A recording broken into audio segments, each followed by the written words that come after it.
we always comment something about the Brooklyn Bridge for, as I've told you many, many times, for two reasons. One, my grandfather took this picture, and the other because it's a wonderful logo for the whole purpose of what this course is about, sort of linking up the great advances in engineering and biological sciences and medicine on the other hand. And we are like the fellows on the catwalk, having the pleasure of bridging these areas and learning, because the absence of that kind of a bridge, I think, constitutes one of the big problems that we have in medicine, science, and public understanding of medicine today. We don't all speak a language that everybody can understand, or even we can understand within different disciplines. So that's the purpose of it. But today's topic has an additional aspect of the bridge, because it's not only a matter of research and science, in this instance, the Brooklyn side, or medicine and patients, in this case, the New York side.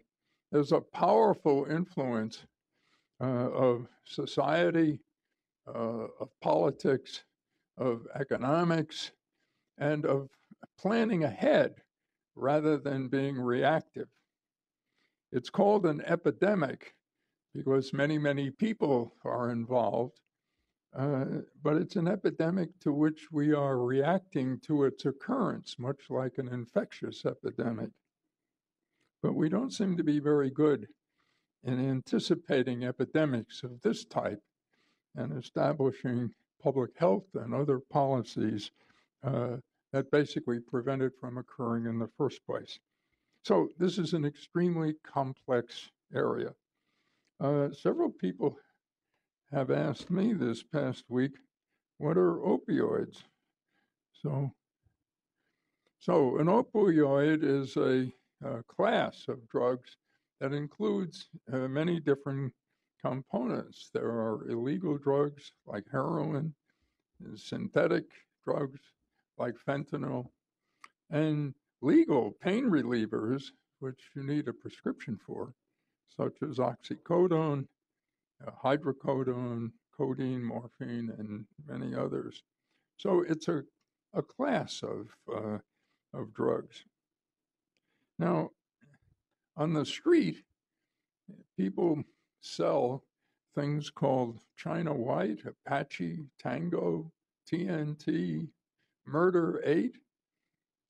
This is fentanyl, which is, I think, the most effective pain relief medication that's ever been created. It was synthesized by a chemist, Paul Janssen, who then, I think, formed the company of Janssen Pharmaceutical. And in 1939, they synthesized it.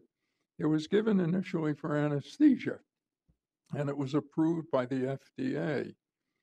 It's interesting to read some of that because there are statements in it that indicate that this should not be very addictive. And it appeared in different forms, patches for relief of pain and other things. Turns out to be one of the most addictive substances known. And we'll hear also about why it's so difficult to control. Apparently, most of it comes not from the United States, but from China, smuggled in directly or indirectly from Mexico or Canada.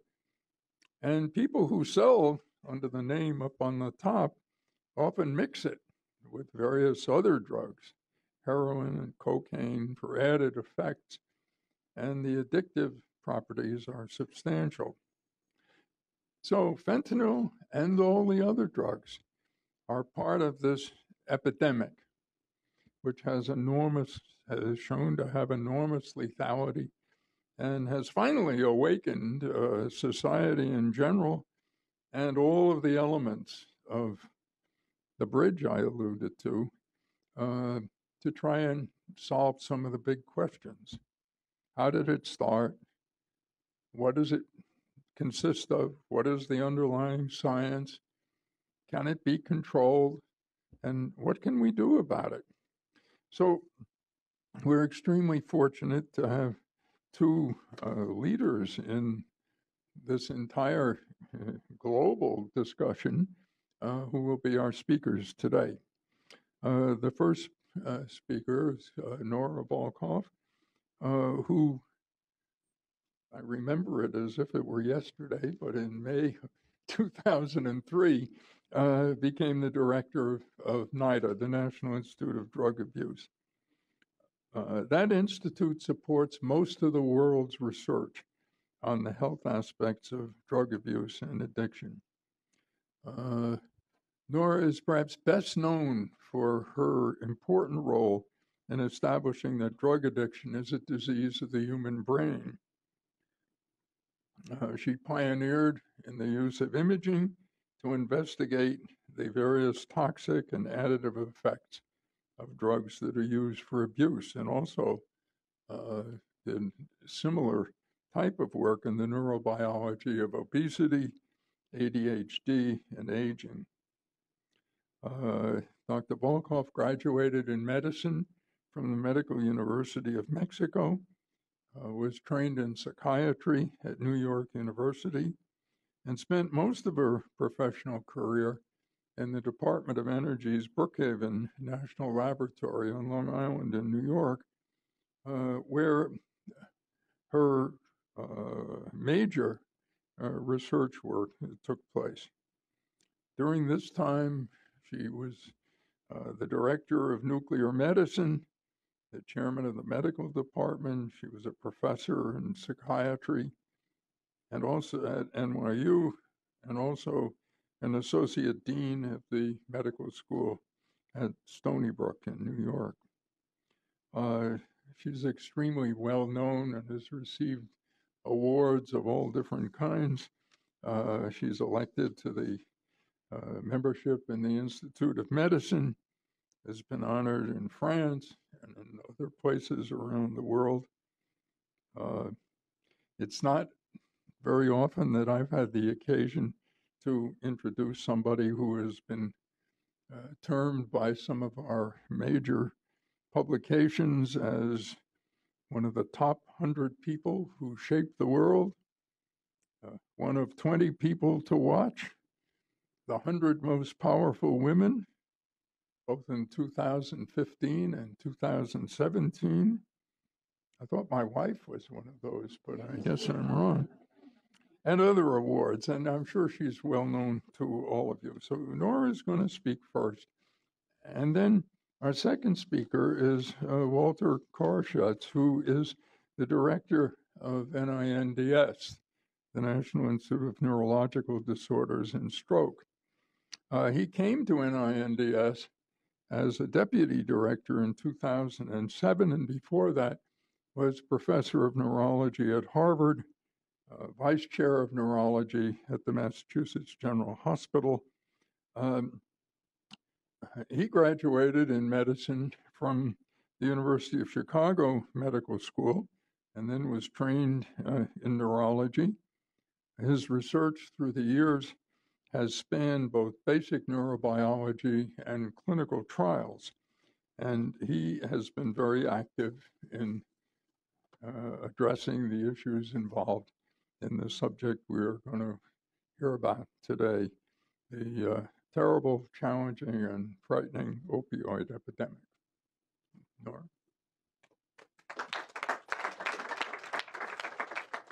Win, thanks very much for inviting me, and it's a pleasure to actually speak today with my colleague, Dr. Koroshetz and Walter, and it's interesting, you have a bridge, and of course, bridges can be actually lead us into places that we wouldn't go before and expand our horizons. But there is a reason also when we're in a war, one of the targets are the bridges. And I would say that in general, I like bridges, but here is a situation where actually pain was the bridge to the opioid crisis where we are at. And so I want to use that analogy because it is very different from anything else that we've ever seen in the addiction world. We have created the worst epidemic ever, and its creation actually stemmed out of the healthcare system. And it stemmed out of the healthcare system because of the need of patients suffering from pain to actually get some relief from their ailments. and that the other component is that opioids are fantastic drugs for treating acute severe pain, and there are not many other alternatives. So these two components, the need of patients and access to a medication that is very, very effective for acute pain, is ultimately what led the healthcare system to be over-reliant on them, to over-prescribe them, and then to initiate their diversion, abuse, and addiction. And that's where we are now. But it has become much more complex than that. Now, before I want to start, I don't get many opportunities, so I'm going to take advantage of it to also introduce my laboratory colleagues, which basically have been fantastic partners all along, and some of the work in terms of saying that addiction is a disease of the brain is possible because of it. And I have 4 of them in front of me here, and Dr. Jean-Jacques Wang has been with me, I think, since we both started at Brookhaven National Laboratory. So it's a pleasure that he actually took the time to come here. So what is it that we know and where we are? The image illustrates the profundity of the crisis. And so you can see the number of fatalities per 100,000 individuals throughout the United States using the color scale, where red is where you have the areas with the highest mortality rates. And in 1999, there were only 2 epicenters, 2 nodes for the whole United States, one of them New Mexico, the other one in the Appalachian region. Advanced at 17 years, and actually you can see creeping all throughout the United States. The area that still holds the largest number of fatalities is the Appalachian region, but it's now much more extended. Started in Ohio, now West Virginia, it's Kentucky, it's Ohio, Tennessee, and then New Mexico expanding, and you also see the northern eastern part of the United States. You can also see Florida. Look at how it's entering into Alaska. We're covering the whole United States. Certainly some of the areas are worse affected than others. And this unique geographic distribution actually reflects the heterogeneity also of this epidemic and its origins. The origins relates, of course, to opioids. It's not that it's basically very telling. It's opioids as opposed to other drugs of abuse, which could be methamphetamine or cocaine. And opioids are recognized, are very, very old drugs of abuse that exert their effects by activating the mu-opioid receptors, which are concentrated in the nucleus accumbens reward, the main center of reward of the brain. But they are also located in the network that is responsible for us processing and perceiving pain. And that includes cortical areas like the anterior cingulate cortex that gives the cortical component and the level of regulation of pain. And then areas where you don't have that control, but actually allow for filtering of pain signals as opposed to actually depending on how many other stimuli are coming into you. And very importantly, the thalamus and the periaqueductal gray. And there's another region down there that is not marked, which is the amygdala, which is the area that is responsible for emotions and gives the emotional component of pain. The endogenous opioid system plays multiple roles. As I mentioned, very important in regulating pain, but also very important in regulating pleasurable responses. And pleasurable responses are fundamental in the way that the brain is wired to motivate our actions. And for example, when you hold someone, when you embrace someone, where a mother has an infant, that is extraordinarily rewarding because of this endogenous opioid system. And this again explains why one of the things that is very, very remarkable is whenever someone is in a lot of pain, when you go and take care of a patient that's going to be exposed to a painful procedure, you actually touch them. It is telling us about some of the things that we don't necessarily think about or how important it is. And so it's a system, the endogenous opioids, that regulates these very, very important processes that relates to attachment, that relates to reward towards things like food that allows us to motivate us, that ultimately can lead us also into addiction. And we know that just like opioids, all of the other drugs are activating that accumbens area over there, and by doing that, they release dopamine.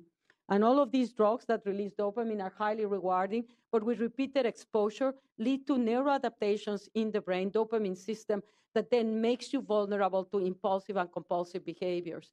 And some of those changes are related to a common effect of these drugs. Not only do they increase dopamine in the nucleus accumbens, we and others have actually shown systematically that the repeated administration of these drugs produces a down regulation of the dopamine D2 receptors in the human brain. So dopamine, which is another endogenous neurotransmitter, which, like the endogenous opioids, is involved with reward, takes the information of hedonic responses that are signaled through the endogenous opioids or the endogenous cannabinoids and translates it into a memory and a motivation signal that actually energizes our behaviors. It regulates multiple actions because it's at the essence of motivation and drive. And the dopamine D2 receptor system is one that enables us to modulate and regulate those actions through cognitive operations via its actually connections with the prefrontal cortex. So the striatum connects to the prefrontal cortex, and one of the main signaling mechanisms is transmitted to the dopamine D2 receptor system. So by downregulating the dopamine D2 receptors, whether it is chronic cocaine, whether it's methamphetamine, whether it's alcohol, or whether it's heroin, you're actually interfering with the capacity for self-regulation and control. And this is a common element in addiction. So we know then that these drugs, which can be very highly effective for pain, have unfortunately the untoward effect of producing addiction. So what was this problem? We've had, as a country, a problem of heroin, but it has been actually relatively of very low prevalence. And heroin has stabilized in the United States for at least 20 years until this epidemic at approximately, one would say, 300, 400,000 individuals addicted to heroin. And that was very stable.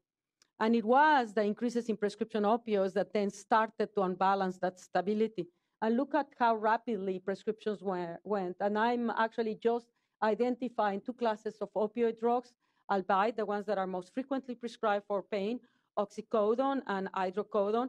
And you can see that as of 2011, there were 219 million prescriptions in that year prescribed for the United States, which basically imply that every single adult in America could have sufficient pills to treat themselves with an opioid for a complete month.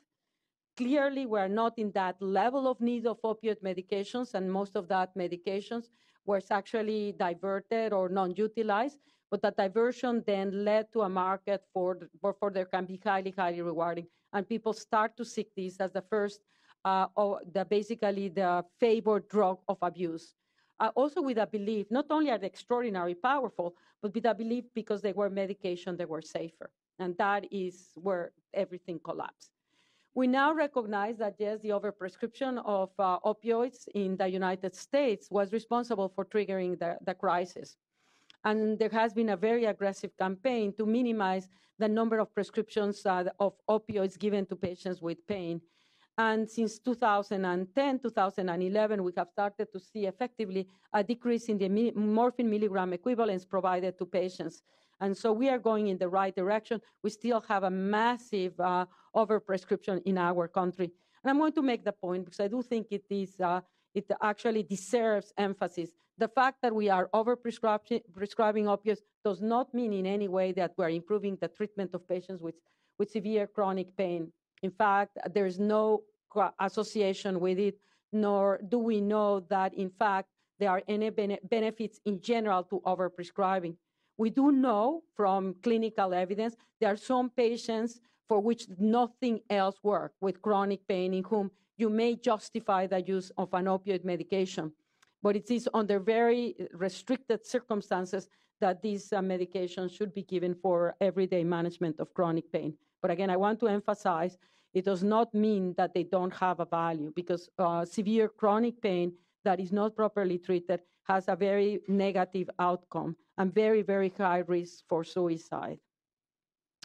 So despite the thing that has been very frustrating as we're watching this opioid epidemic just climbing and claiming more and more people that are dying, is that despite the fact that we have been able to decrease the number of prescriptions for opioids in the United States, we have not been able to bring down the number of fatalities from opioids. In fact, the number of fatalities have been increasing in the past 2 years at a rate of a 22 to 24% increase per year. If you dissect what's going on, you have an understanding why that's happening. Look at the prescription in the greenish line, and you see that basically it is still going up. Sort of some people say it's stabilizing, and some of the states, interestingly, for example, like California or actually even in Massachusetts, you are seeing a decline in overdoses for prescription opioids. The problem is that in the meantime, what we've seen is that the sky blue heroin has started, the entry of heroin has increased starting in the early 2000s, very, very high purity, very, very low cost. And as a result of the people becoming addicted to prescription opioids and the accessibility and the lower cost of this drug, they then basically shifted from using prescription opioids to heroin. And the purity of the heroin, again, is increasing the overdose fatalities. And then to actually make things worse, the black line over there is in the past and is very, very recently, I think perhaps 2014, more notable 2015, we've seen this steep increase in the number of fatalities associated with fentanyl. And fentanyl actually is a synthetic opioid, as Wynn was mentioning, that it is 100 times more potent than morphine, 50 times more potent than heroin. And what the potency means is that actually you need a very, very small dose in order to produce the same effect, which means that if you're a drug dealer, it's much easier to bring over the border because you can carry it in your pocket in a little vial that can actually distribute over thousands of doses. And now with synthetic chemistry actually becoming more and more advanced, we have new synthetic fentanyl-like analogs that have even greater potency. And one of the main entries of these substances is via the mail. This is illicit opioids that are coming, most of it from manufacture in China. Some of it may be started to be manufactured other places, either coming directly from China or indirectly to Mexico. And it is this black line that is actually responsible in some states for more than doubling of the overdoses over a 2-year period.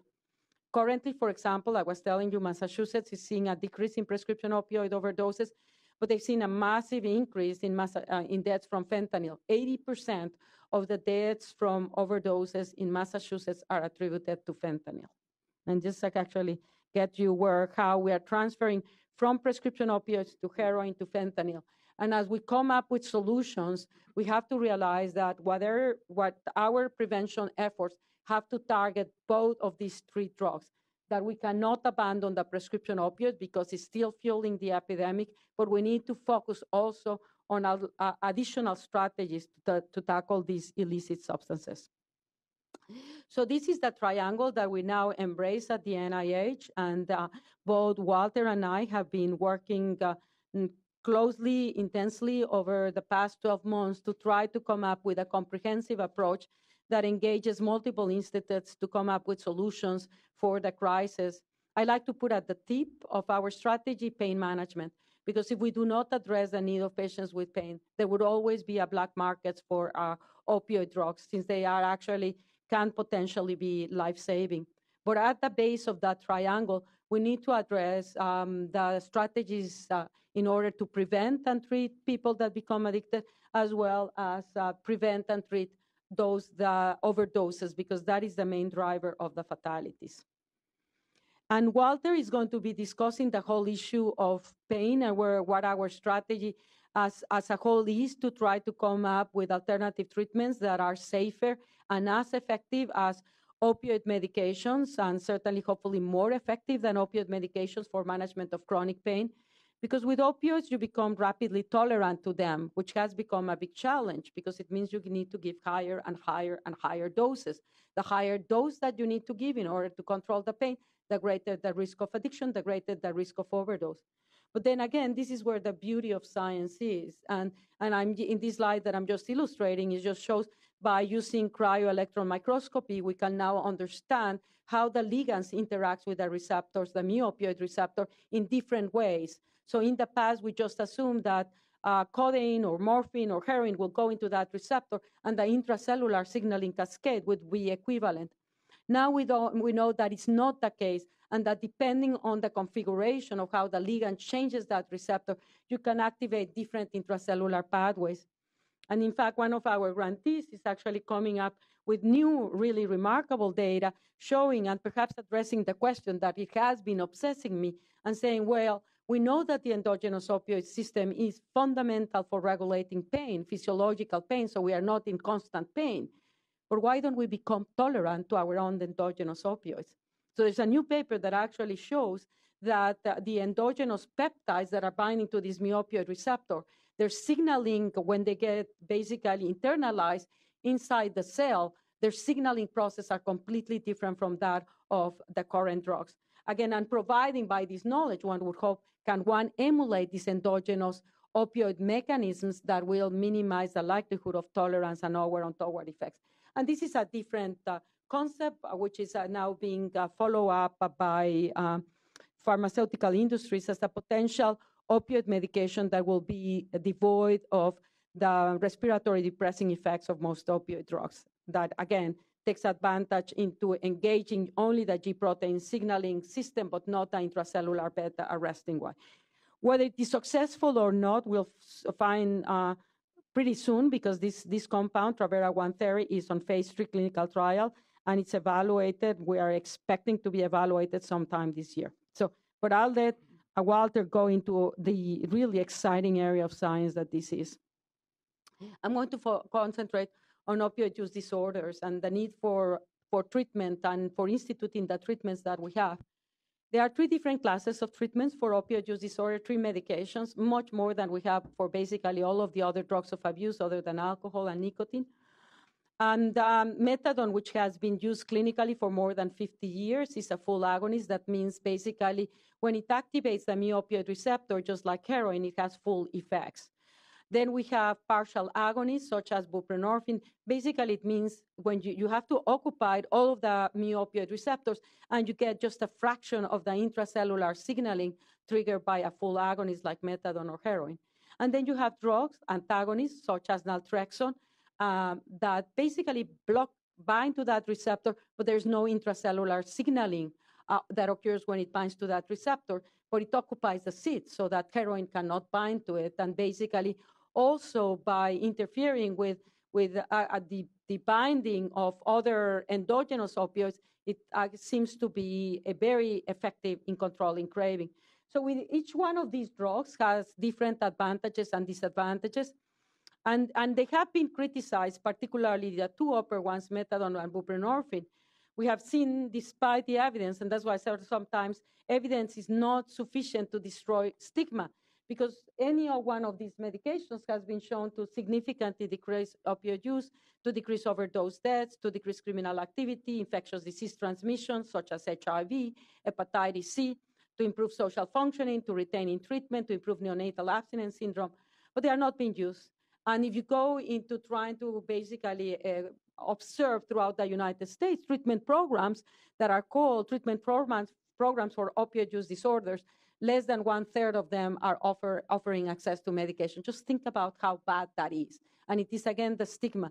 And the stigma emerges from the senses that you say basically are dismissing it because they say you are giving one drug from the other, without understanding that the fact that these drugs target the opioid receptor does not equate them with the utilization of heroin. And there are different factors in terms of their pharmacological properties that make it distinct. But just take the notable one, methadone, which is a full agonist, just like heroin or like morphine. What makes it different is, among other things, that you have to take it orally. By taking it orally, it slows its pharmacokinetics, its entry into the brain. And we know now that for whichever drug of abuse that you're working with, the speed at which it interacts with its receptor target or transporter target actually determines its rewarding effects. The faster the effects, the more intense the reward. And that's where you inject a drug that actually becomes much more addictive than if you take it orally, because the oral route slows the pharmacokinetics. And that allows you then to stabilize. And methadone has a long half-life, so it stabilizes physiologically that craving that emerges when you have the discontinuity in the opioid signaling system that happens when the heroin that's actually the morphine that's binding to the receptors dissociates from it. So we know, and buprenorphine, of course, is not even as potent. So there are many, again, a lot of misunderstanding about how these medications work that has led people not to properly utilize it to the utmost extent. And so while they are very, very effective, and so that one of the big strategies that we're doing is how do we improve access to these medications, there is another caveat that we also have to recognize. as effective that they are, there still is a significant relapse rate of people that are initiated on medication-assisted treatment. 50% of them will relapse in 6 months. Now you say, that's a big relapse rate. But if you don't treat them, 95% of them will relapse in 1 week, if not in 3 days. So the effects differences are very large. But at the same time, that is a constraint. 50% relapse in 6 months is not acceptable because patients are at extremely high risk of overdose when they relapse. So that is another strategy. How do we improve actually the numbers such that we can decrease relapse rates? So let's start with that cascade of care for opioid use disorder in the United States, how bad it is. We're estimating that there are 2.4 million people addicted to opioids, and that includes prescription opioids and heroin fentanyl. Of those that are diagnosed, we basically probably have diagnosed 2/3 of them. Those that are engaged in care, less than 500,000. Those that are initiated on medication-assisted treatment, there are 350,000. But initiation does not mean maintenance, and retention for more than 6 months is less than 200,000. And this lies the problem. Basically, at every single step of the way, you see the enormous amount of gap, that huge gap that exists between where we should be and where we are. And if we are to solve the crisis, we need to reduce that gap dramatically. So that's one of these other strategies. But then the other one, too, is, yes, we want to initiate people on methadone, but we want to keep them there. So we need treatments that make it easier for individuals to actually be compliant with their medication. And so in our medication development portfolio, we're favoring extended release formulations because those are low-hanging fruit. If you don't have to think about going to a methadone clinic on a daily basis to be compliant on a daily basis, if you don't go, you are going to relapse. And if you're trying to recover and start work, this is actually extremely difficult to do. So how can we make it easy? An extended release formulation, of course, will make it such that you are protecting the patient for a much longer period of time.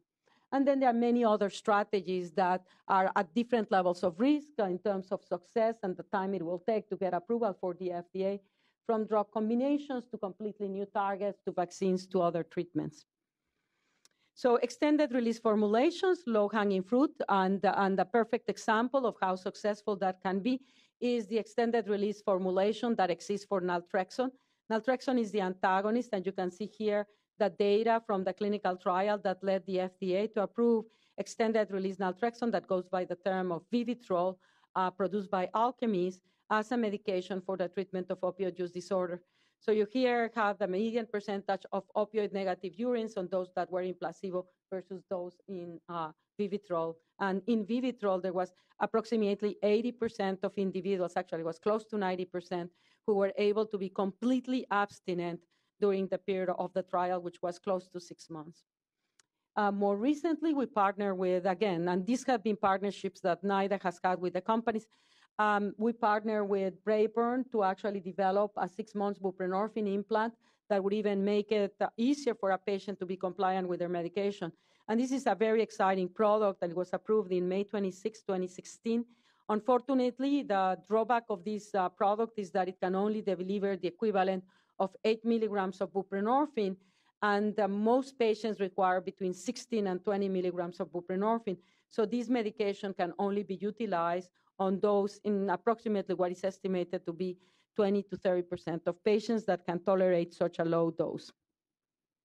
How good is extended release formulations? This is data for Vivitrol, just to compare just treatment as usual versus Vivitrol in terms of relapse frequency over a 6-month period also. And you can see the differences on naltrexone, Vivitrol in blue versus treatment as usual. But I want you to look to the right because I think that this is something that is very, very telling. How effective are these medications in preventing overdose? In the control case, and again, these are some of our best medical centers in the United States linkage with the criminal justice system. There were 7 overdoses, and this is not uncommon based on how high rate of mortality we're observing among opioid users. There were none on the group that was treated with Vivitrol. Again, highlighting the importance of expanding access to these medications as a way of preventing fatalities.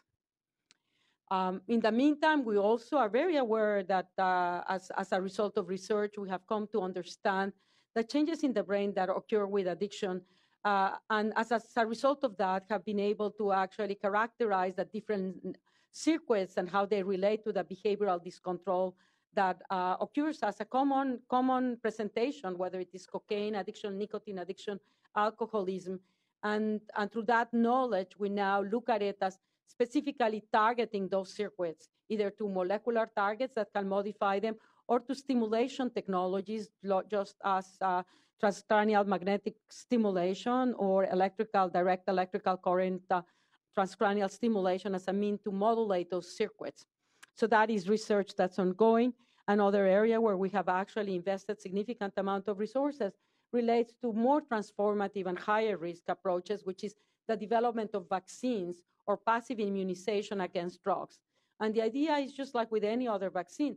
You vaccinate against, say, for example, heroin or fentanyl, and the idea is that your body looks at this as an antigen and produces antibodies that are circulating in the blood, so that when you take the drug and the drug is in your blood, those antibodies bind to the drug, and this conglomerate interferes with its passage through the blood-brain barrier, and therefore you will have no pharmacological effects from the drug. The drug is sequestered and cannot leave the blood. And so this strategy works very, very well in rats and mice. We can prevent them from taking drugs. We can prevent them from dying from fentanyl overdoses. The big challenge is, of course, is to translate this into humans, where the antigenicity of the vaccines that have been actually developed up to now has not been sufficiently strong to generate a signal that is therapeutic, to be sufficiently strong to therapeutically prevent the drug from entering the brain in sufficiently high quantities. New advances in immunotherapy now are increasing the duration, the half-life of monoclonal antibodies, such that now the passive immunization, which can generate a much higher titers of antibodies, is another strategy that is likely to be easier to apply for this type of problem. And researchers are working on it. And at the Scripps, Kim Janda, for example, has developed monoclonal antibodies, both that can tackle at the same time a combination of heroin and fentanyl that prevents fatalities in animals. And then, so that is from the medication development. From the perspective of how do we address that gigantic gap that we see in terms of the needs of patients to give them access to medication. If you look at the number of specialized treatment centers for addiction in our country, you rapidly find out that they are not sufficient to take care of patients. And those in the healthcare system are actually recognize that, because these patients are coming to the hospital and they don't know where to send them. There are not sufficient treatment programs to send them to. So the healthcare systems and the healthcare system itself has started to come up with strategies to address the need of patients suffering from an opioid use disorder. And we have funded researchers to actually develop new models of care that take advantage of systems where patients can be treated. And so we focus specifically in two systems that exist all over the United States, the healthcare system and the criminal justice systems, as one that we can enroll into getting active in the screening and treatment of individuals with an opioid use disorder. And this is an illustration of two different approaches that are being done, again, that implementation strategies for delivering, in this case, buprenorphine in community treatment community centers, where you can actually see through different years the emergency room admissions as a function of the buprenorphine enrollment by primary generalist physicians working in close collaborations with nurses. And this is very important because this is a model that's sustainable. As we recognize how many people require treatment, we have to also understand that models that enable the giving a large access, broad access to patients that need it, but that sustainability becomes fundamental. And the decreases in emergency room admissions, you can see it at 6 months in purple and at 12 months in red, at 6 months and 12 months after implementation versus the emergency room admissions on the year before this buprenorphine was implemented, in a very systematic approach in the state of Massachusetts, which in fact has been one of the most active in enrolling the involvement of the emergency of the healthcare system for the treatment of opioid use disorder. And to the right is another strategy also born out of the healthcare system. This is the Gail Denofrio at Yale University, in which they actually did a pilot study to see involving the emergency department physicians on prescribing the buprenorphine when the patients ended up in the emergency department. And what they show in there is that when they did that very simple intervention of initiating buprenorphine while in the emergency department, as opposed to referral to treatment or a brief intervention, they decrease the illicit opioid use, they increase engagement in addiction treatment, and they also decrease the use of inpatient facilities. So now we're doing a multiple clinical trial involving multiple sites throughout the United States to implement the administration of buprenorphine to patients that end up in the emergency room actually with an overdose, where it's actually a unique opportunity to be able to engage them to treatment. As we're seeing more and more people that are being reverted from an overdose as a result of the fact that there is extended access to naloxone, what we're also observing is that repeated overdoses in many instances, 10, 20, 30 overdoses in a given year. And we're also coming to realize that when a patient is overdosing, their likelihood of overdosing again is very, very high. And so researchers are following these patients, and they have actually asked the question, if you end up in an emergency room with an overdose of an opioid, what is your actually likelihood of dying within the next year? And what the data is showing that is at least 10% of those patients is going to be dead within 1 year. Now think about it, because it is actually unacceptable. These are patients that end up in the healthcare system, and yet they are not protected from dying. So one of our key priorities is actually engaging them and creating models of care, whether you initiate buprenorphine on the emergency department or you create a bridge that will bring them directly into treatment, into the hospital or an intermediate setting, seems to be actually something that could decrease that revolving door and the high mortality associated with these episodes. Criminal justice system. I mean, whether we like it or not, individuals that are addicted to drugs are at a much higher risk of ending up in prison or in jail. And despite whether one stands with the criminalization of drug addiction, which we of course do not support, from the fact that addiction is a disease, you don't put people on jail or prison because they have a disease, you treat them. But if you're going to put them in jail or prison, then what it is clear is that you should treat them. And how impactful that is, this is a study that was published last year. It's a study from England in which they actually very, very aggressively initiated treatment of individuals with buprenorphine in the prison system. And they show that when they do that, they are being treated with medication in prison. They have a 75% reduction in mortality in the first month post-release. 75%. It's a huge effect. In the United States, this was published a couple of months ago in Rhode Island, where they actually did something similar, very, very actively initiating buprenorphine treatment throughout the whole prison system in Rhode Island. And what they show there is that implementation produced a significant decrease in the number of overdose deaths. At the population level, 12.5% decreases, when the rest of the United States is increasing by 22%. And the other thing is, if you look at just the decreases in mortality of those that left the prison system, they basically decreased it by 60% at 1 year compared to 2016. Again, highlighting the unique opportunity that we have to ensure that there is treatment in those that have an opioid use disorder in prison or jail, and that very importantly, that we create another bridge for them so that when they leave the justice system, they are linked with the healthcare system. And again, we're promoting research into models that can do that. And the last series of slides to me actually come to another aspect of the epidemic that we don't dwell very much on. So here you have data from 2016 for drug poisoning deaths, and then you have all ages in poverty for the United States. And it jumps at you that there is a tremendous overlap between these two maps. While not perfect, they do illustrate that this epidemic, we have heard it does not discriminate. But the risk of actually affecting a population is much, much greater in areas of greater poverty. And this has, in turn, been associated with one of the causes, the mortality associated with overdose fatalities, that has resulted in a decrease in lifetime expectancy of Americans living right now, as opposed to other areas of the world where basically life expectancy, certainly of those that have similar economics or even lower economic backgrounds than us, is increasing. Ours is decreasing, and the overdose fatalities are responsible for it, along with significant increases in suicide, along with significant increases in mortalities from cirrhosis for alcohol drinking. These are the diseases that are called diseases of despair.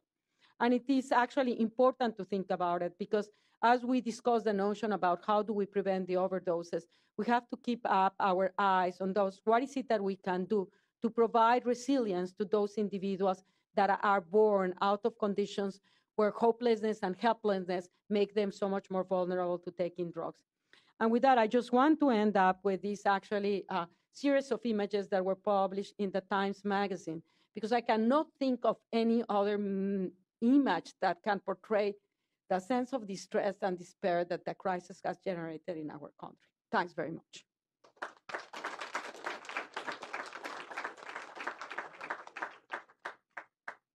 Hi, thank you. That was great.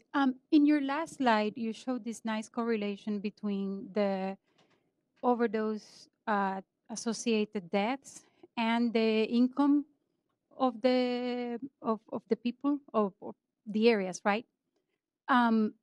So my question is, how about the actual use of drugs and how that associates with the income of the area? So is this because poor people are using more drugs, or is it because poor people are dying because they're not receiving proper treatment?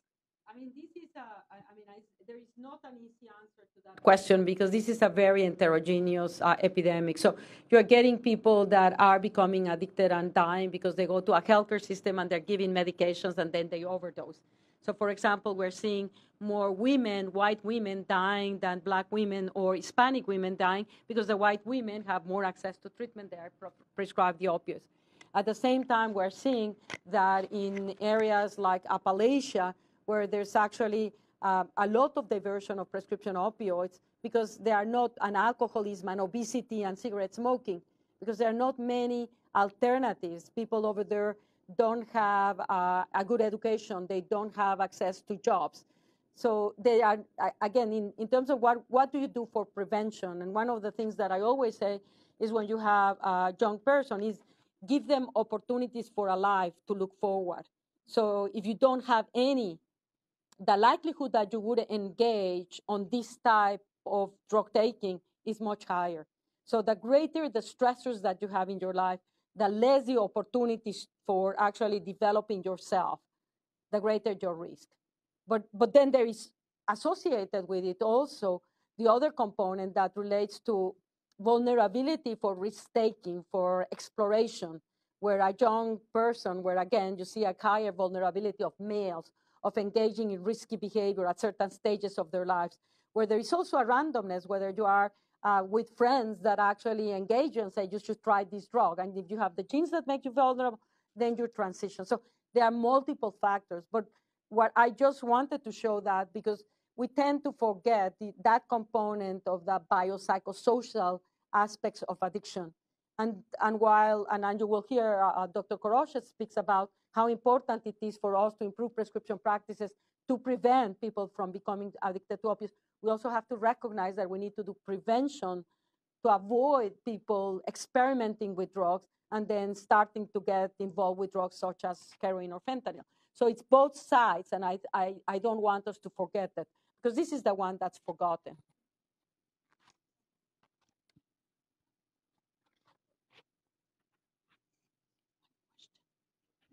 One question. All right. So in your slide, you showed that there are two ligands for the mu opioid receptor, TRB130, and the morphine. So in a normal individual, what percentage corresponds to morphine versus TRB versus in addiction, opioid or other drugs? Well, in opioid withdrawal, I mean, we understand the intracellular mechanisms are completely disrupted. And that is one of the mechanisms associated with a severe withdrawal at the cellular level. And it involves adenyl cyclase. There is also adaptations at the neurocircuitry level that create an hyper stress response that involves the hypothalamus and the adrenal glands and also the amygdala. And they're also at the neurotransmitter level, we also come to realize that the other endogenous system that is involved with the negative aspects of the withdrawal is the kappa receptor. So I was speaking about the mu opioid receptor. The kappa receptor becomes upregulated when you become addicted, and that's signaling through dynorphin. And that is a very aversive signaling component. So whereas the mu and the opioid system is very rewarding and hedonic, the signaling through the kappa receptor system is very aversive. So you have adaptations at the cellular circuit and neurotransmitter level that generate that tremendous dysphoria that occurs when someone is under withdrawal, or when they are actually not even in withdrawal, but they are addicted, that promotes the craving. So you have a lot of money. When do you think you will be able to get hold of the tail of the tiger? Well, we don't actually know how the money is going to be distributed, and I would hope that we will know very soon, I hope, and that we will get sufficient resources in order to be able to continue doing some of the basic science that help us understand some of the mechanisms that leads to adaptations, as well as some allow us to accelerate development of medications, both for pain and for opioid use disorder. But that's outside of our control right now, but we should hopefully be hearing up soon. I mean, this has become one of the priorities of the NIH, and Francis has been fighting left and right to ensure that we get sufficient resources and to come up with a voice to also bringing together the different agencies, because the crisis is not going to be solved by one single agency. It requires a coordinated action of all of the agencies, whether it's HHS, Department of Justice, or others. Thank you. May I ask one question? Or you mentioned that the relapse rate is rather high on the therapy. Do we understand, what do we know about the drug resistance in a way on this situation? Yeah, no, and very important. And this is, again, one of and it's not any different from any other medication. You have someone on antidepressant and they're very well, and then they relapse. And we don't always understand why. And I can tell you, in some instances, that relapse rate can be clearly associated with another stressor. So, for example, a loved person dies, you lose your job, and a stressor will lead you to relapse. In other instances, it's not so clear-cut, and the extent to which you stop responding to the medication, which is the way that the patient may tell you, it worked great. I didn't have any craving during the first 3 months. And then the cravings start to emerge. Whether there is, I think it does make sense that there may be some tolerance mechanism. But again, this is just purely speculative because there's absolutely no work to answer that question. Nora, is there a link between the legalization of marijuana and the overutilization of particularly the street drugs that represent combinations of heroin with fentanyl or something like that? Is that a factor at all? I would say that it is very unlikely that there is not an interaction. I think that it's clear, and we're seeing it emerge in different phases. But the interaction, again, we like to simplify things to sort of basically say, for example, there are 2 papers that look at the data on Medicaid and Medicare, in which they show that individuals that came from states where they had legalized medical marijuana had decreased the number of opioid prescriptions. And therefore, the interpretation as a population level was you should make marijuana medically legal because that is a way of decreasing prescriptions of opioids. I do not negate that in some patients, this may be the case, and someone that has very severe pain and where perhaps they not have access to medical marijuana, they may have used an opioid. I think that that's plausible. It needs to be tested. But there's also data to show, again, in a longitudinal design, that those individuals that were smoking marijuana and then followed forward were much more likely 1 or 2 years later to be addicted to opioids. So it was a priming effect of marijuana making you more vulnerable to the addictiveness. So these 2 things are not exclusionary. You can have a population that is basically experimenting and using it recreationally, where it's actually increasing the likelihood of them becoming addicted. And then you have individuals where not other treatments are really available, where you could see may decrease the likelihood that they get exposed to an opiate. And again, it just highlights why we need to do more research to better understand how these changes in policies are affecting patients and risk for addiction. And we don't. We just, at this time, I mean, a lot of the information is anecdotal or retrospective, looking at databases that are speaking at the population level without controlling for multiple other factors.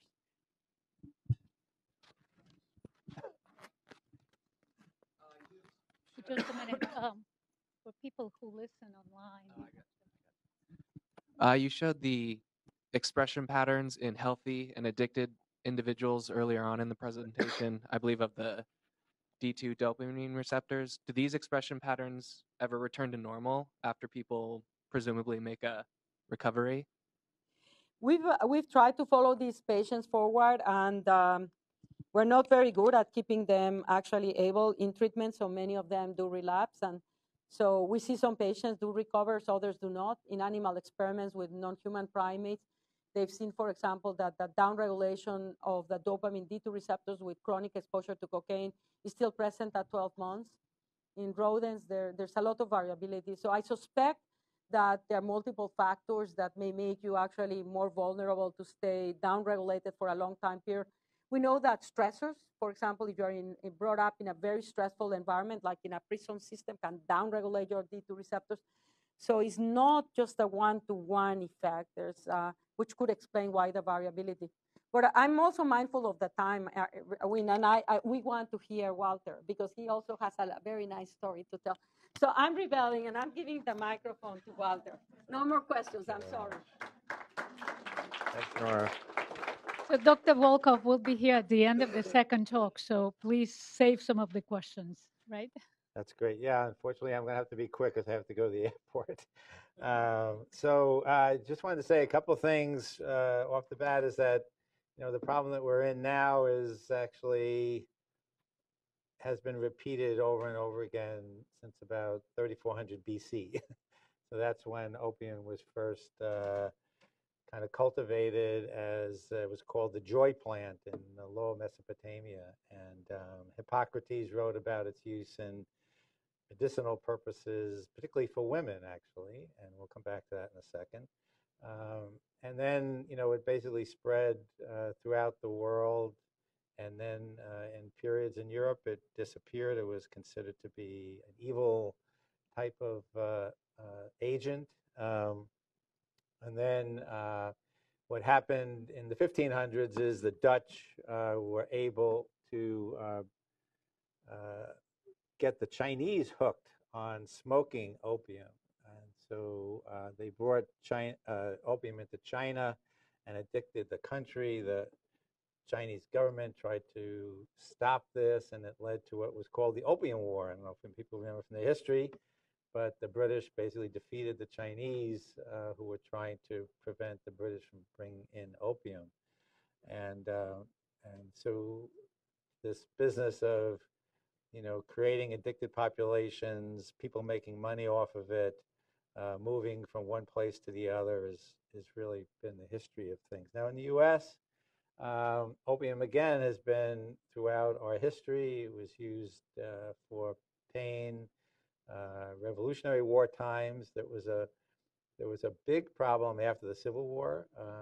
Estimated that 10 million opium pills were given out to Civil War soldiers, became addicted. In 1856, the intravenous syringe was introduced into the U.S., and this started the intravenous infusion of morphine first. And then, interestingly, chemists were able to purify heroin from the poppy plant. And this was actually used by physicians to get people off of morphine. And it didn't work so well, unfortunately. It led to a serious heroin addiction problem in the U.S. And so the morphine addiction in 1890s supposedly affected 1 out of 200 Americans. So we're actually not as bad as we were in 1890. But I think the use of injectable drugs is much more of a problem now. I don't know people trained in medicine, but when I trained, heroin addiction was incredibly common in the South Chicago area where I worked, and the complications of heroin addiction, overdose death was actually not the biggest problem in that time frame. It was the infections that people would get. So there would be people who had 4 heart valve surgeries. They had a heart valve surgery, they got infected, the valves got affected, they put a new valve in, that one got infected, and it just keep going around. So basically heroin addicts train the cardiac surgeons in Chicago to put in heart valves. So this has been a horrible problem, really something we got to get a hold of. So now how do we get here is, in this instance, it's because of this very common condition, which is pain. So in the U.S., 40 million people have severe pain, 25 million report daily pain, 8 million report pain that interferes with lifestyle. And in around 2000, late 1990s, there was a movement among physicians to treat pain as the 5th vital sign. So when you go to the doctor now, they ask you how much pain you have on a scale of 1 to 10. I mean, I never have no pain, so they always say, "Well, should we treat you?" No, it's okay, I'm fine. But it led to more treatment of pain, and this was also somewhat interesting, related to that heroin story I told you about, where OxyContin came on the market as a slowly acting morphine-type drug, and the thought was that it was so slowly acting, it wasn't going to get people high, it wasn't going to be addictive. And so physicians were actually starting to get, although they had learned their lessons 100 years earlier, starting to get a little lax and taken by the fact that maybe they could get away with treating chronic pain with these slow-acting opioids without causing addiction. That turned out not to be the case, and that's kind of how we got where we are. Although, as Nora said, things have changed a little bit. When this started out, 75 to 80% of the people who were going on to heroin were coming off of prescription opioids. That's changed now. It's less than 50%. And that, I think, is because we created such a market. So it's not the British smuggling opium into China now, but it's all these other bad actors who are bringing in heroin and fentanyl into communities to basically make a lot of money off the people who were addicted to prescription meds. But now that's less and less of an issue, and they're going straight to younger folks and getting them straight onto heroin and fentanyl. And as Nora said, once you take these drugs, your brain is completely rewired, and it's a chronic disease after that. It's incredibly hard. And it's because of the fact that, as Nora was saying, nature has placed mankind under the governance of 2 sovereign masters, pain and pleasure. So these are the most primitive type of facts that drive behavior. You getting away from pain and you're going towards things that are pleasurable, and that's why we procreate as we do, and that's why we stay away from injury when we can. Now, unfortunately for us, but probably a reasonable design, there's a lot of overlap between the pain and the reward system. So the opioid system is involved in pleasure, it's involved in pain. The pain system is basically balancing out the pleasure system, and they're using very similar pathways in some but not all instances. So for us to try and take advantage of the science to beat what happened in 3400 BC with the discovery of opium, we have to figure out how to disentangle those 2 processes. So so this is just a schematic, again, to kind of explain this fact that, so you can have severe pain. So I don't know if people watched the Boston Marathon yesterday, but there's a lot of pain going on in those people before they cross the finish line. But it doesn't stop them from running, because the reward and this there's chemistry in there. There are endogenous endorphins, are driving the system so that you can really decrease what you perceive as the pain. The nerve impulses coming out of your knees are not really affected that much, but your perception of how you deal with the pain is much reduced by this reward system that you have.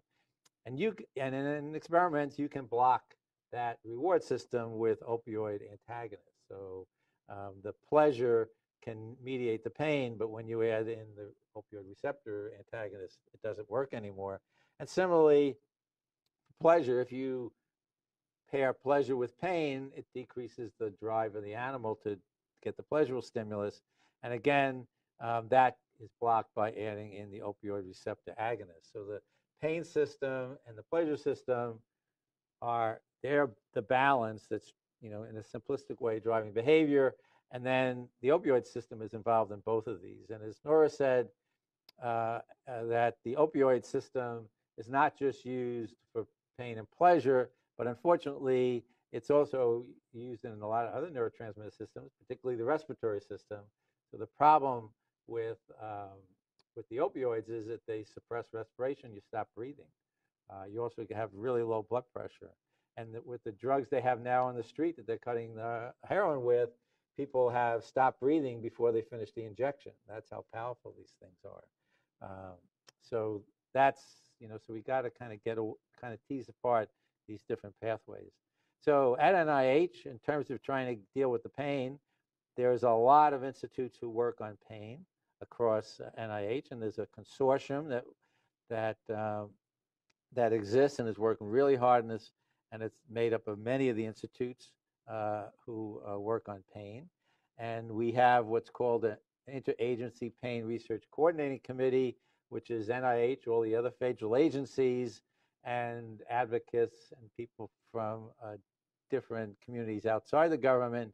And they work to try to get better pain control, less addiction throughout the country. And they put out what's called the National Pain Strategy, which is a population health message trying to inform the country how to best manage pain and decreasing the chance of addiction. And there's a whole bunch of different areas of research that are required to do this. And some of the stuff we'll talk about is very kind of futuristic, but there are things that we can do now to kind of turn the tide back using just the kind of information that's available now.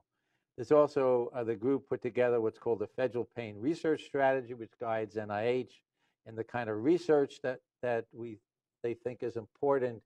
And so it's a lot of it is actually prevention. We'll talk a little bit about this, the idea that so there's acute pain. We all feel acute pain.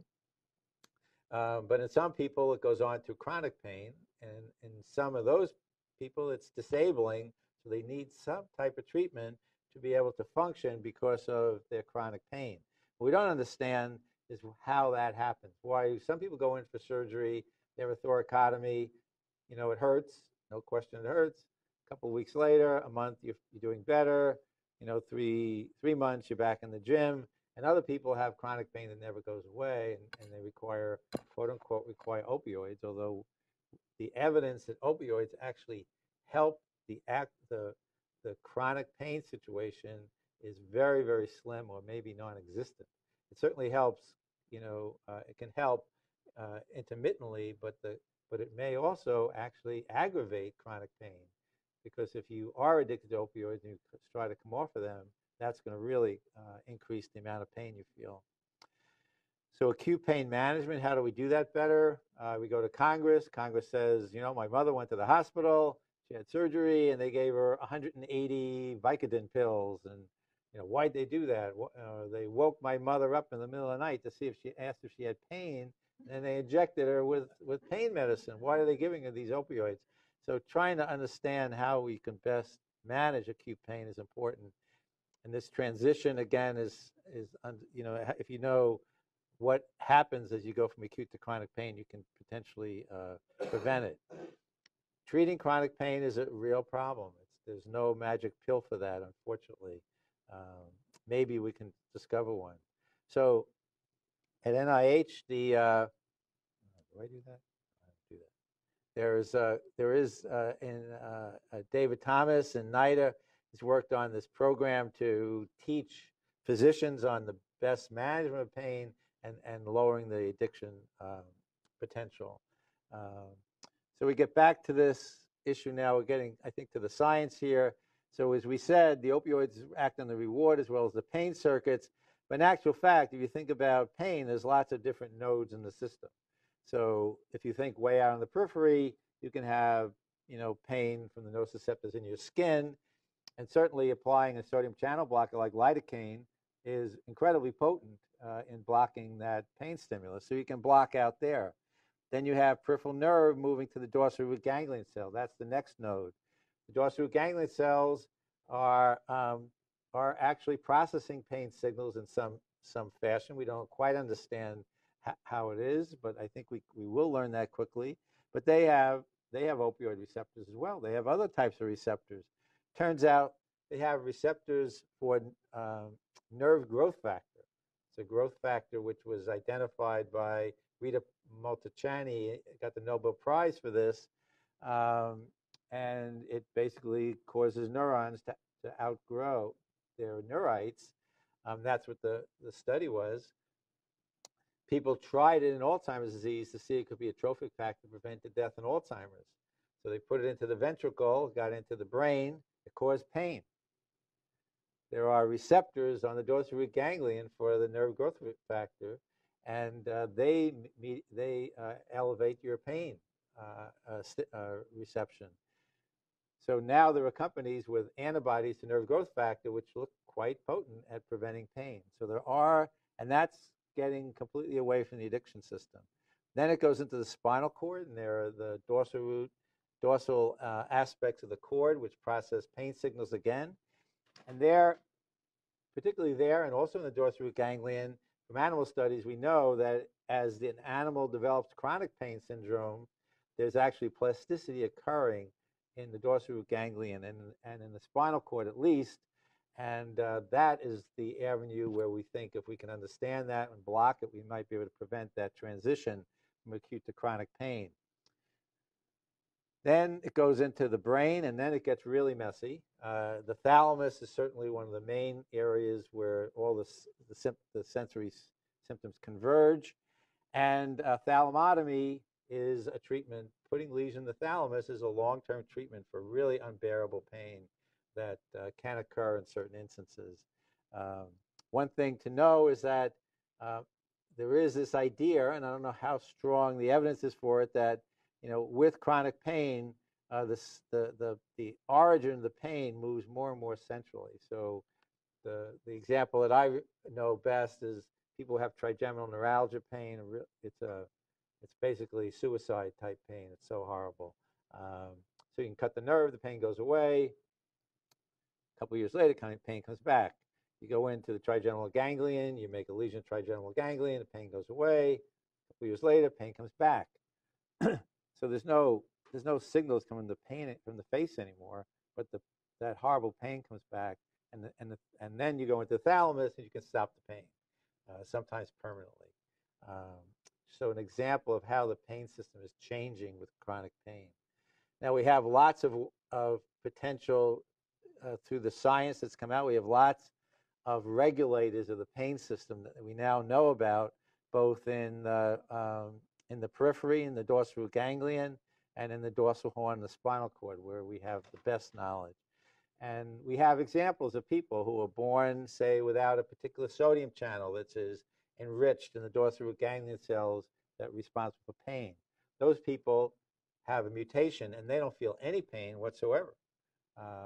So a beautiful example, if you want to develop a drug, you'd say, well, I'll just develop a drug that's going to block those receptors, those channels. They're not going to feel pain anymore. That's true. Trouble is the people who don't feel pain are in big trouble because they injure themselves all the time. They get burnt. They have terrible injuries to their joints, and the drug that was used and tested actually worked, except people who took the drug burned themselves. So it's not as simple as it oftentimes seems when you first get into this. And but it does mean that there are ways of manipulating the system, and you just have to kind of get into the sweet spot. A great example that just came out in migraine. So migraine, a pain syndrome, and in some people, it was found that there's a neurotransmitter, calcitonin gene-related peptide, which is released from the nerve endings during the painful attack of the migraine. And if you give CGRP to people, you create pain, headache, and so now there are drugs that are anti-CGRP that are at the FDA, just about to be approved, and they can block the headache in this group of patients. So another example of moving out of the mu opioid system to the actual pain system. Spinal cord stimulators to upset the stimulation and transmission of signals up the spinal cord have been used for a long time. And this is just a study showing that, people with chronic pain, if they are treated with these stimulators, you can really reduce their opioid use and improve their clinical outcome. This is something that a lot of people don't do because it's invasive. You have to put it over the spinal cord itself. But in a crisis where people are dying of overdose, it's certainly something to think about for chronic low back pain, for instance. Another example of actually stimulating the nerve itself is this FDA just approved this vagus nerve stimulator for headache pain, cluster headache, and regular migraine. It's very effective in cluster, and some people with headache does extremely well. And this is stimulating the vagus nerve, and the stimulation goes back into the brainstem, and somehow we don't understand exactly how interferes with the pain system that creates the headaches. And then in the brain initiative, which NIH has been a really amazing project to develop tools to see circuit activity in action. There are now new tools that people can have. This is a transgenic animal that has a calcium indicator transgenically introduced into the trigeminal ganglion. And so when the animal's whiskers are poked, the stimulus goes into the trigeminal ganglion. You can actually see the cells light up. So now we actually have the ability to actually see activity in these pain circuits in real time, giving us hopefully new tools to kind of interfere in the pain system for health benefit. In the current atmosphere where we are now, what we think is necessary is for patients who have bad pain to get the kind of special care that you would get if you had a heart attack, or if you had a severe, leukemia. You would go to an oncologist or a leukemia specialist, or you would go to a cardiologist for your heart trouble. In pain, there's very little ability for people to get treated by experts, mainly because a lot of people didn't want to go into this field. It's a very hard area to take care of people who have chronic pain. And also, the payment system for taking care of people who have chronic pain is completely miserable. So I used to run the neurology clinical service at the Mass General Hospital, and the headache doctor basically lost $100,000 a year because the patients take so much time, and you get billed for seeing patients every 15 minutes, and it's just not possible. And so we really need to kind of change the system in the U.S. so that people get the kind of pain care they need, which is not somebody who's going to write a prescription in 5 minutes and get you out the door, which is, I think, how we got into this trouble in the first place. But we need what we call multidisciplinary pain clinics, where people are really counseled about how to best manage their pain. And there are things you can do to manage your pain. You can listen to soothing music, turn that pleasure barometer up, and your pain will go down. And you can exercise so you're not stiff all the time for your back pain. So there are ways to manage this without drugs, or certainly if you're going to give drugs, you better use everything else that's non-drug as you do that. But we don't really have good systems in the U.S. to do that. As a matter of fact, what happened in much of rural America is people came in and they just started writing prescriptions for pain meds, and these were basically crooks. You know, and we went to West Virginia, and they tell us about a doctor who wrote 1,000 opioid prescriptions a day. So clearly that he was not taking care of patients, he was just sending prescriptions out and getting paid for writing prescriptions. So as Nora said, Dr. Collins has announced this new initiative called the HEAL Initiative, helping to end addiction and long-term HEAL Initiative. And it's got these two areas. One is to prevent addiction through enhanced pain management. The other one is to improve treatments for opioid misuse disorder and addiction. So we're hoping to kind of roll these things out. There's lots of activity going on, both in intramural and in the ICs, extramural plans as well. One of the big areas what we really need to make some progress on is to get away from a subjective pain scale and get to something that's more biologically related to the pain. Because we're going to interact at these system levels in the pain system, we really need readouts of what we're doing, and we don't really have those now. And I don't know, for people who take care of patients with pain, it's very difficult to understand when the patient is coming to you because they have pain versus they are drug seeking. Now, drug seeking, there are some people who drug seek to, sell the pills, but then there are other people who are drug seek because they're addicted and they really have to have those drugs. They don't feel good without those drugs, and that's really, very hard to dissociate that from pain. If particularly in someone who has a chronic pain syndrome, it's all mixed up. So we really need a way to kind of nail this down. There are a couple of interesting areas, particularly in the functional MRI space. So this is work by Tor Wager, who has basically now a consortium around the world trying to get pain signatures from functional MR. So they basically stimulate an individual with a painful stimulus, and they are getting signals in the brain of the areas that get activated that correlate with the intensity of the stimulus, which is great because that's kind of what we need, a painometer. But in addition, they're also seeing areas that are activated not just tied to the stimulus intensity, but to the perception of pain. So think about pain as two aspects. One is the stimulus coming in, and the other one is how do you perceive that. So the marathon runner, the stimulus coming in is bad. They don't really perceive it that bad until the race is over. Then it's really bad. So those two things potentially could be teased apart. And then the chronic pain issue, lots of areas that I talked about, which we can think about, particularly dorsal ganglion and also the spinal cord. And so the Common Fund, which is Francis Collins's Director's Fund, is going to launch a project trying to understand the predictive markers for the transition from acute to chronic pain, with the hope that we can then intervene and prevent chronic pain. So as you can see, we're attacking the opioid epidemic in multiple different avenues, some short-term, some long-term, on the pain side and also on the addiction side. So with that, I want to thank everybody for their attention.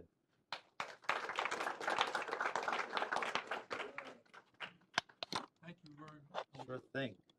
I can probably take one and then I got to run.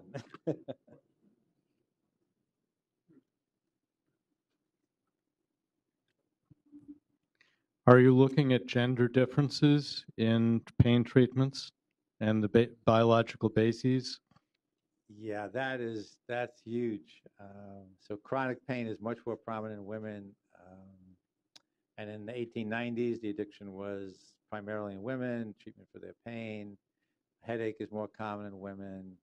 And opioid, heroin use, when I was training, was almost entirely men.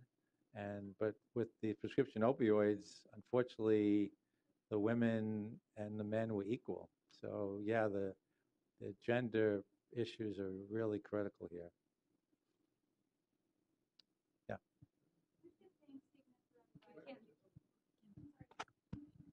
Regarding the pain signature and the biological marker, right?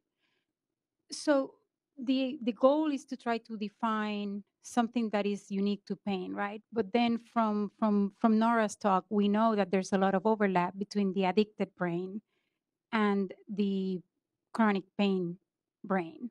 So then what exactly is, because that TOR's work is great, but it's only focusing on the pain brain.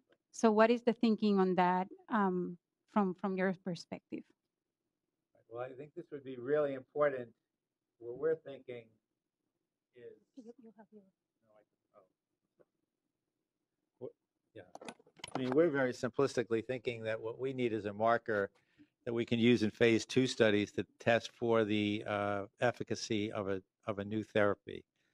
So this would be clean population that's not addicted, but can we get something that is more predictive of whether a treatment is working against pain than simply asking somebody. So we're at the very primitive level, not at the level of trying to distinguish pain from pleasure in an opioid addicted person yet. But you're right, that would be really complicated.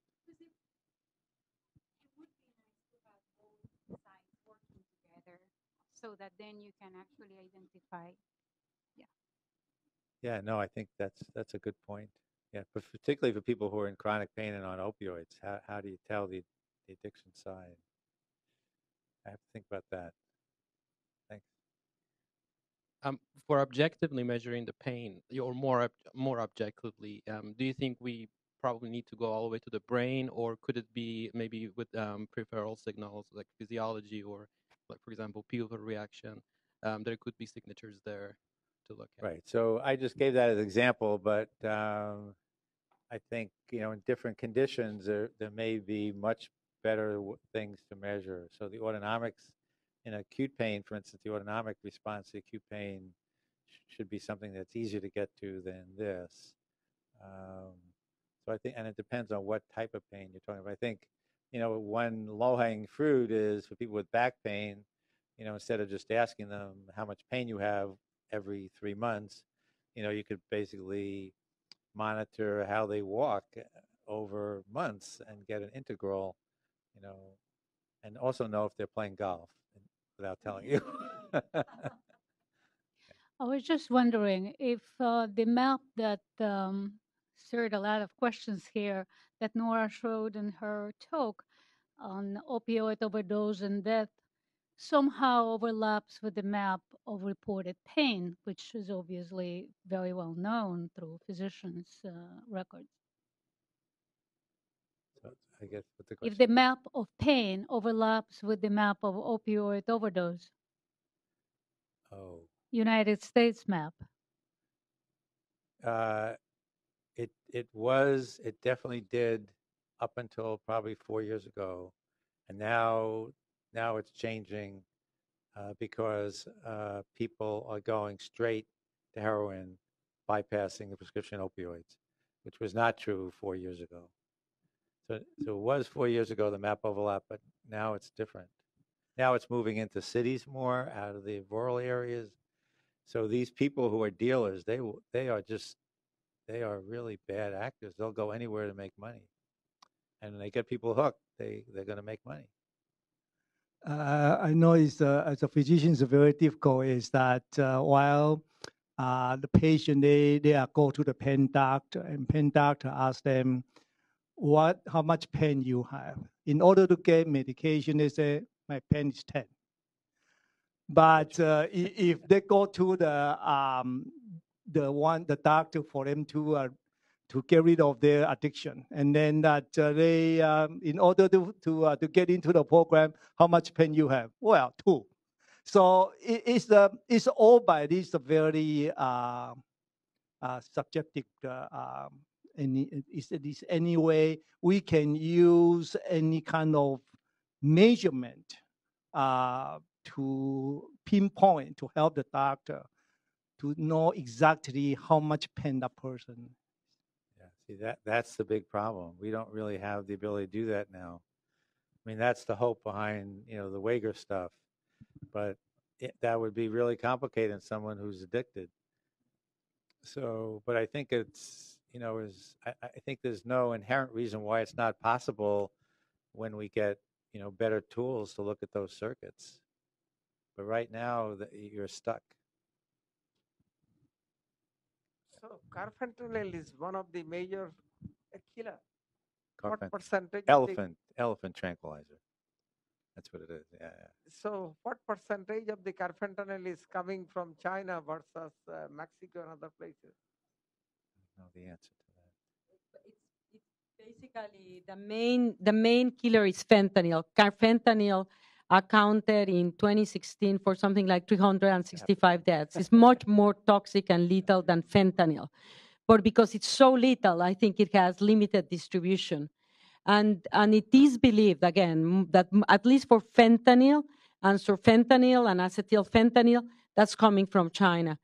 Carfentanil, I do not know exactly where they trace it down from, but it is relatively easy to synthesize, so it could be happening in different places.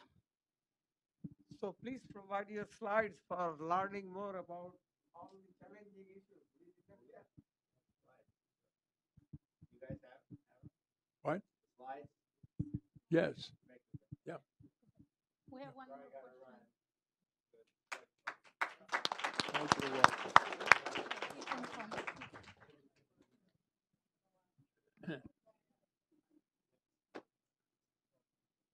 Are there other questions? Like, Luba?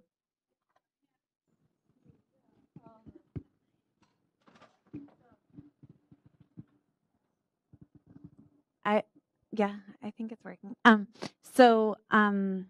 Lauren Atlas. I'm a tenure track investigator in NCCIH, and we've been talking about planning a retreat for the intramural community at the intersection of pain and addiction. So we work on pain, but we use models of reward learning. I guess my final question would be kind of where do you think we should really work at the intersection to get pain and addiction communities talking to each other? Do you think kind of testing pain in individuals with substance use disorders would be help us move forward, or where do you really see kind of the best place for growth here where we can actually like work with each other in the unique setting in the intramural program? Well, I view it actually from both a basic and a clinical opportunity. For example, in terms of the basic understanding about what is the wiring and the connections between the typical pleasure and the pain centers. We know, for example, and I was mentioning the nucleus accumbens, and that releases dopamine. But the VTA dopamine cells are also activated by very painful stimuli. So understanding the different cells and their projections, that very basic aspect of research. Another important aspect of research that is fascinating and it's minimally investigated is when we do a repeated administration of a drug, we trigger neuroplastic changes, and those have been characterized in the nucleus accumbens, in the amygdala, in the prefrontal cortex. And one of the most replicated findings is that repeated administration of the drugs triggers changes in the expression of NMDA and AMPA receptors, favoring AMPA over NMDA receptor signaling and potentiating and strengthening actually signaling through that synapse. And that involves insertion of specific subtype of AMPA and NMDA subunits. That same process of long-term potentiation is the same one that is invoked in memory and synaptic strengthening. So the question is, and we've started to actually supplement researchers on addiction to apply exactly the same molecular methodology to inquire in animal models of transition of acute to chronic pain, because I predict that the same molecular targets would be there. And I think that based on the research that is ongoing right now and the expertise, this could be a fascinating area of research. So from the molecular to the cellular neuronal to the involvement of astrocytes, to what extent astrocytes would mediate some of these neuroplastic changes are engaged both on addiction and pain. From the perspective of clinical research, I mean, to the questions of, for example, what is ultimately the neurocircuitry that is associated with pleasure? We do a lot of research, for example, in addiction to cues. You can use the same thing with pain, acute reactivity, and trying to map up the differences. And you can then do interventions to modulate them. One of the things that Walter, I thought he was going to be bringing up, but he didn't, because that's also very relevant both for addiction and for pain, is sleep. And so, for example, if you sleep deprive subjects and you sleep deprive animals and rats, you make them much more sensitive to pain. And you can do the same thing with a person. Why is that so? What are the mechanisms? And the same thing, you modify the reinforcing effects of drugs by modifying sleep patterns. So I think that there are so many questions where we could go that the answer will come by putting people together and seeing where there's greater opportunity of advancing the field forward. And actually, Kane Jacobson is there. And again, it's the issue of bringing people together. So he came and gave a talk to our group, and he is the expert on adenosine receptor. And he was presenting data on adenosine receptor that I discriminated of my life, the adenosine 3 receptor. But he was showing that adenosine 3 receptors actually prevents the agonism of that one, prevents tolerance to opioids or enhances their analgesic effects. And it just blew my mind. And here in the NIH campus, they were doing some research that was so very relevant to the opioid crisis, and yet no one is connecting the points. So to start with, for connecting the points is you bring people together, and I think that there's many, many opportunities. To what extent, Nora, is this a global problem? Well, it started clearly in the United States, and we're now seeing also Canada, a massive problem with fentanyl overdoses. One day in Vancouver, they had something like 12 or 13 overdoses one night on fentanyl. So synthetic opioids are actually affecting Canada. I don't think at the same extent as us, but it's very, very bad.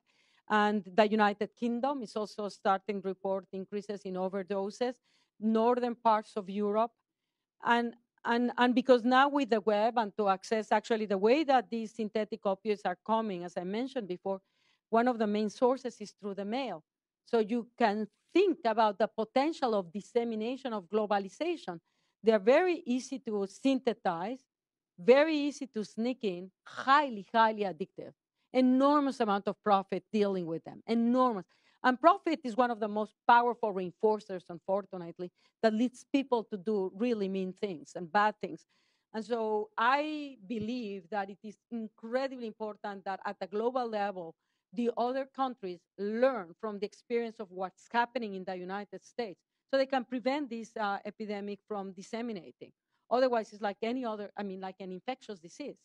It will going to go beyond the United States and Canada.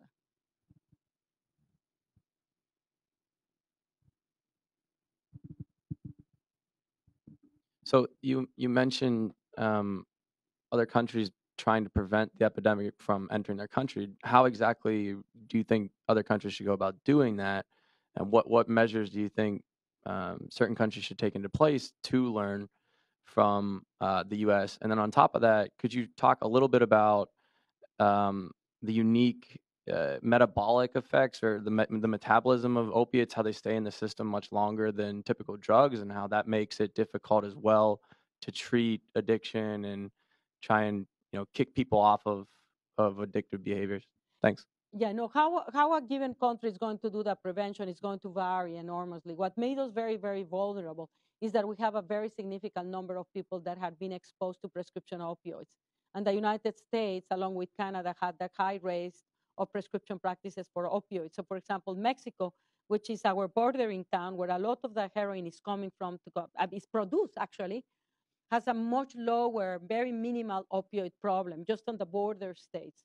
And they have not been exposed to it. And the prescription opioids was a very good bridge, actually, to entering and getting the country ready for expanding opioid medications. I think that there is a fashionable component on the patterns of drug use in the country, because heroin in the 50s and 60s was much more prevalent than in the 80s and 90s, where you have a prevalence of cocaine and then methamphetamine, which is also in part driven by what is in there in the market. So being able to minimize the availability and access to a drug actually determines how likely people are going to get exposed to it. So in terms of prevention, one of the lessons that I would say that we want to learn from what happened to us is that you have to basically be very careful on how you prescribe opioid medications. That if you're going to prescribe them for management of acute or even chronic pain, it has to be on their very limited dose duration and exposure and under very close oversight. And we became complacent. So that is probably the number one lesson that I would say. And then countries have been fighting, like Walter was mentioning about the problem of opioids in China. And so they have their own campaign. So there's not going to be one campaign that actually targets all. The issue of the duration of how drugs stay in the body, that's not what is dealing with opioids being more addictive or dangerous than something else. In fact, drugs that can be very short-lasting, fentanyl has a shorter half-life than other drugs per se. So it's not the duration of the drug in your body, it's the speed at which it gets and interacts with the receptor and its potency that determines its addictiveness. So a drug, for example, that stays in your body a very long period of time and has much, much less addictive potential than heroin is marijuana. It stays in fat, in lipids, so it has a slow release component. Hi, Nora. Do you think the FDA could have been more proactive in regulating opioid use? Well, I think that we all could have been much more proactive in basically trying to stop it. It's, I think, very easy retrospectively to look backward and point fingers. I think that the way that I view it is where were the holes that allow this to happen? And certainly looking at it retrospectively would say, well, you need to have been much more observant of follow-up of these patients, which now the FDA is demanding. So if you have, for example, an extended release opioid formulation, as a pharmaceutical industry, you have to follow the individuals for a longer period of time to determine if there is diversion and abuse liability of that compound. But we learn from history. And as you know now, there was one of the opioid medications that had been approved that was disapproved by the FDA. So yes, of course, if we had known, we should have been much more observant. We should also have been much more observant in terms of regulation for advertisements by pharmaceutical industry, which is no longer allowed. But certainly when I was a medical student and as a resident, the big meetings were supported by pharmaceutical industry, and they would come to the hospital to advertise us about these medications, and they would give us free samples to give to our patients.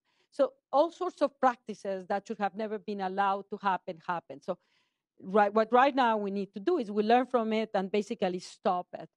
The same thing with physicians. They should have not been actually so complacent. And in many instances, it's the system that forces you. And I just saw Walter. You just have 15 minutes to see a patient. You're not going to address the multiple needs of a complex pain patient. So you give them an opioid prescription. So multiple factors. Training of medical students don't get training on proper treatment of pain. They don't get training on addiction. Nurses, similarly, pharmacists, dentists. So multiple holes at multiple levels that occur that allow the crisis to happen. What about the availability of naloxone across the board? I mean, should it be, how does one get naloxone? If a patient is, say, out in the street and somebody's dying, how do you actually? You can go into a drugstore. It's basically almost over the counter because the drugstores have a general prescription that is basically universal for anyone that can come. And that the beauty of having it as a prescription, where you don't really need an individual prescription, just the whole pharmacy has a prescription, is that it can be covered by insurance. So I've been very strong proponent of over-the-counter, giving naloxone over-the-counter.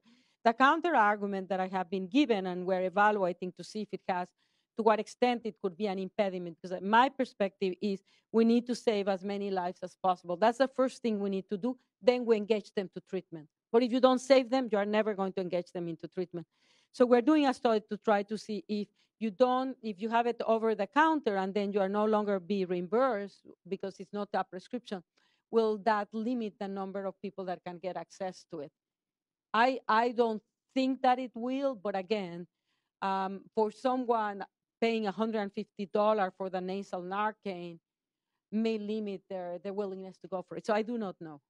We'll find out. The lady in the back. Oh, go ahead. No, that's all right. Go ahead. Okay.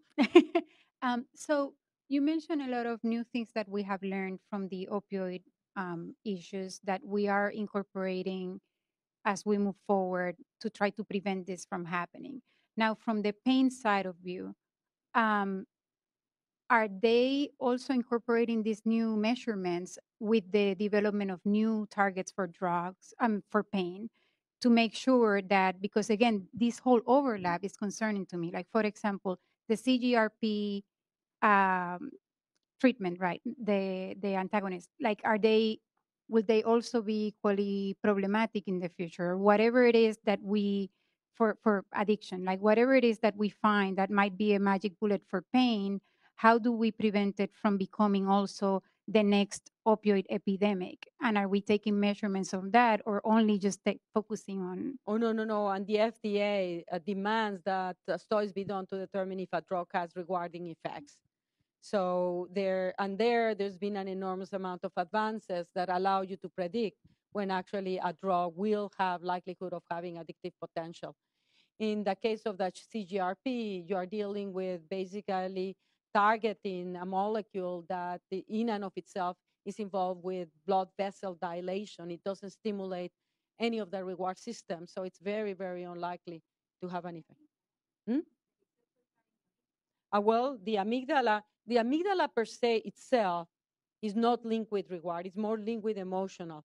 So but sometimes we get surprised by finding that drugs that we didn't know was activating the systems may do it indirectly, highlighting why every single drug that is going to have a central effect, it requires the FDA that you document that it's not rewarding, and that is done in order to determine whether it's scheduled or not, and what precautions you should take. Hi, we've spoken a lot about pain today and how this is a multifaceted issue. And I was wondering if you could talk more about pain beyond physical pain, so mental pain, mental disorders and suffering, and how people are using the opioid crisis and the new access to heroin and fentanyl to kind of self-medicate that. So they're not going in because their back hurts, but there's a much, deeper issue, and how we haven't been educating people about this, especially the medical staff, and it's not socially acceptable to talk about mental disorders and things, and so people are turning to these drugs that are getting easier to access. No, I'm glad you're asking that question, because it's a very good question, and sort of even from the neuroscience, researchers have already commented on the overlap of the neurocircuitry linked with psychological and physical pain. So as you map the brain areas that are activated with physical pain, like heat or cold, or with an electrical stimuli, versus the pathways that are activated when you see someone suffering, there is a lot of overlap. And that could explain why, for example, 50% of all of the opioid prescriptions in this country are prescribed to individuals with a mental illness, most of them with a mood disorder. And to me, that is telling you something very, very fundamental. And individuals with a mood disorder at a much, much higher rate of suffering from chronic pain conditions. And women, which are much more sensitive to actually mood disorders, are also much more sensitive to chronic pain conditions.